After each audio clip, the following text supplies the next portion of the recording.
Did you start this year with the resolution to lose some weight, hit the gym more, eat healthier, or finally get your finances on track? Now that we're a couple of months into the year, did you actually stick to any of those goals? For most people, the answer is a big fat nope, which is why I don't believe in New Year's resolutions. Most people make empty promises to make this year their best year, but then don't make any sort of realistic goal or plan to hold themselves accountable. I believe in making realistic goals and creating actionable plans. And if you want to make a change in your life, you should do it today. Don't wait for some arbitrary calendar date to change your life. That's why today I'm going to walk you through 10 budget rules that you should be following. They are simple and realistic, so start them today.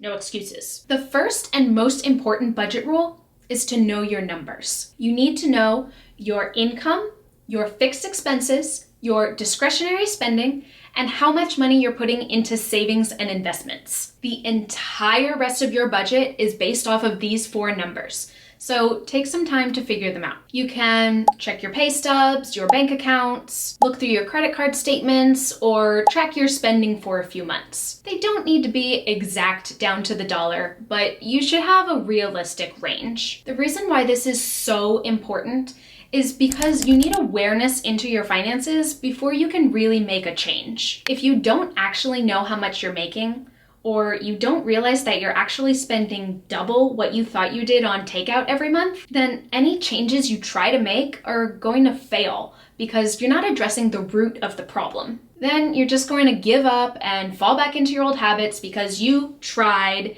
even though you never actually changed anything. That is not what I want for you. So if you need to, pause this video, bookmark it, come back to it in a week or two when you know your numbers, because I don't want you to do anything else until you know those 4 numbers. All right, if you're here, that means you know all 4 of your numbers. Great job. The next step is to build or boost your emergency fund. If you don't have an emergency fund already, you're going to want to save 3 to 6 months of living expenses in a savings account. Bonus points if it's in a high yield savings account. Absolutely everyone should have an emergency account because, well, life is unpredictable, and you should not be covering emergency car repairs or medical bills by taking on credit card debt. It's also great insurance in case you lose your job, so you know you have a little while to find a new one before you really have to start panicking. The emotional security alone is reason enough to have an emergency fund. Now, if you already have an emergency fund,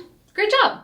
Now might be a great time to pad it a little. When the economy is unpredictable like it is right now, it's never a bad idea to keep a little extra cash, just in case. It'll make you feel more secure when you're reading all the news about the world crashing and burning. No matter how early Target starts putting out the decorations, Christmas comes on the same day every year. So does your mom's birthday. So although these are infrequent events, they're easily predictable. You know you need to buy your mom a birthday present, and you're probably gonna spend a couple $100s on gifts at Christmas. So if you know all of that ahead of time, why not plan for it? Put some money aside every month for infrequent but predictable things. This way you have a little fund you can use when the time comes. You know you're gonna get your dog groomed every 3 months. So plan for where that money is going to come from. That way you don't have to dip into your emergency fund because that's not an emergency, or even use your free spending because that money is reserved for tacos.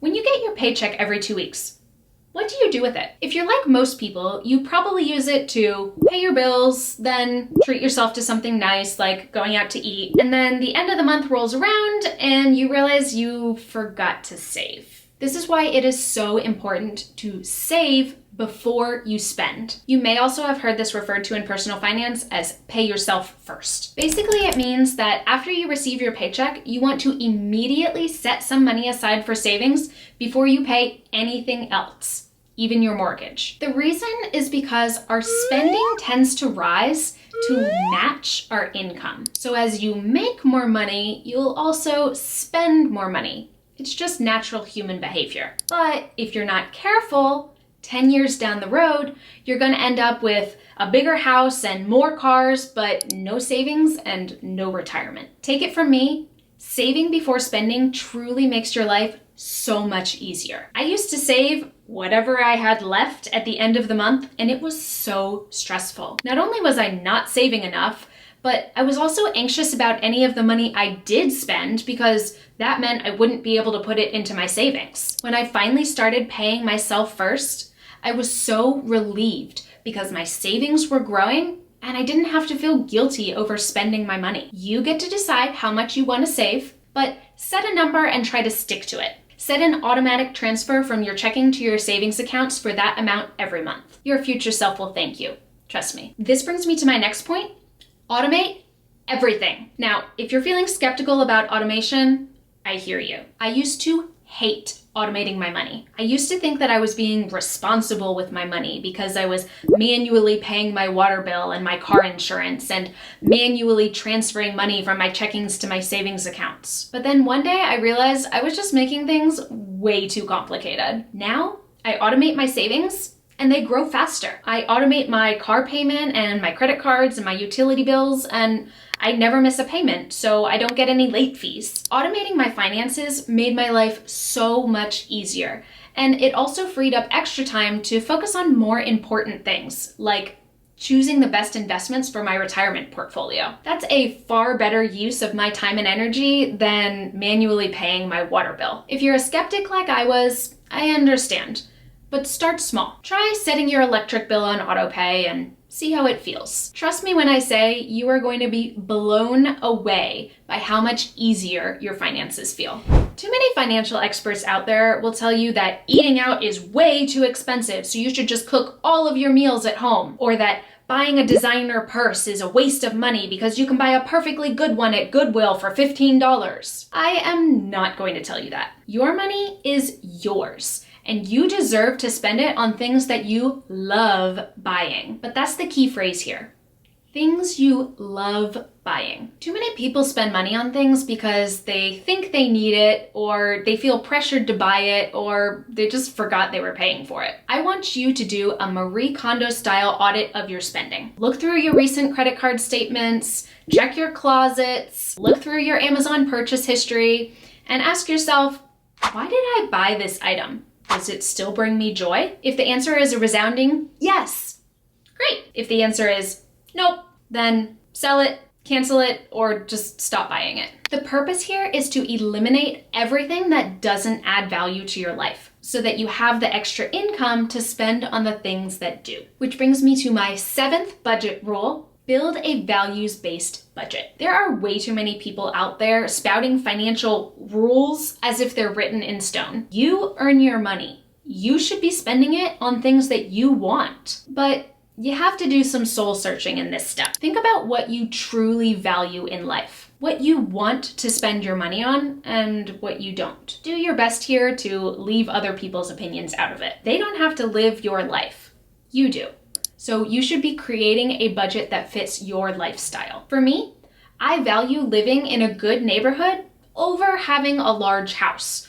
So I live in a small place in a great area. I also value traveling over most other purchases. I rarely buy new clothes or household appliances. I have a 6-year-old computer and a 4-year-old cell phone that I will not be replacing until they die. But I spend thousands of dollars a year on traveling because I value the experiences and the memories that they give me. Just remember, you can buy anything, you can't buy everything. So decide what your true values are and what you're willing to let go of to be able to prioritize those values in your budget. Next, you're going to make some money goals. My rule for money goals is that they have to be realistic, specific, and have a time frame. I want to save more money is not a good money goal. How much is more?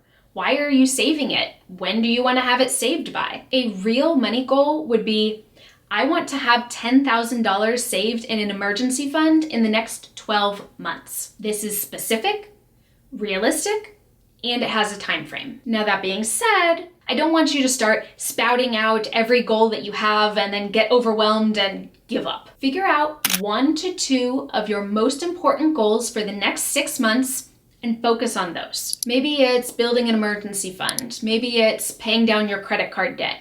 Maybe it's tracking your spending. But if you choose 15 different goals all at once, you are going to get overwhelmed. Focus on 1 to 2 that you put all of your energy towards, and you're going to start seeing real progress. After you reach the first one, then you can move on to the next. You have your whole life to reach your money goals, but you're never going to get there if you just get overwhelmed and give up. Which brings me to my next point.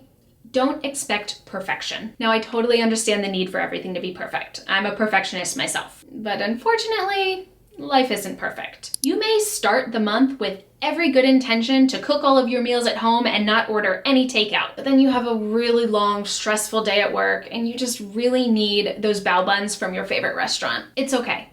Don't beat yourself up about it. In meditation, they tell you that your mind is going to wander, and when it does, just gently bring your focus back to your breath. We're going to do the same thing with our finances. It's okay if you made an impulse purchase. It's okay if you spent more money than you intended on dinner with your friend. Give yourself some grace and then gently come back to your goals. As long as you keep returning to your priorities, you have not failed. Finally, celebrate your wins. It's easy in life to get so caught up in reaching your goals that you forget to even recognize when you actually achieve them. If you paid off debt, reached 6 months in your emergency fund, got a raise at work, congratulations. Give yourself a moment to reflect on your goal and the hard work that you put into getting there. All right, friends, those are the 10 budget rules. I hope they can help guide you to build a realistic budget that gives you financial stability and helps you create a life that you love living. Remember,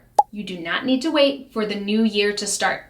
Start today. Which of these budget rules did you find most helpful? Do you have a favorite budget rule that I didn't mention in this video? I'd love to know what it is. Let me know in the comments below. Don't forget to like and subscribe and come back every Wednesday for a new money video.